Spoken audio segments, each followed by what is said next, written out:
Hey everyone, in this video I'll break down the exact automation limits you need to know for the free Agile CRM plan in 2025. First, the big one, you can only have 5 active automation workflows at a time on the free plan. If you try to create a 6th, you'll need to deactivate one first. Second, there's a limit on how many actions you can run per month. The free plan gives you 1,000 automation actions each month. This counts every single automated step, like sending an email or adding a tag, across all your workflows.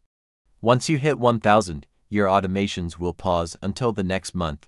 Third, check your trigger options. While you get access to triggers like contact created or form submitted, more advanced triggers like contact visited a web page are only available on paid plans. To check your usage, go to the automation section. You should see a counter or a usage bar showing how many of your 1,000 monthly actions you've used. If you find you're hitting these limits, that's a sign your business is growing and you might need to look at upgrading to a paid plan for more power. And that's it. Remember, 5 active workflows and 1,000 actions per month are your key free plan limits. If this clarified the rules for you, please like and subscribe for more. See you next time.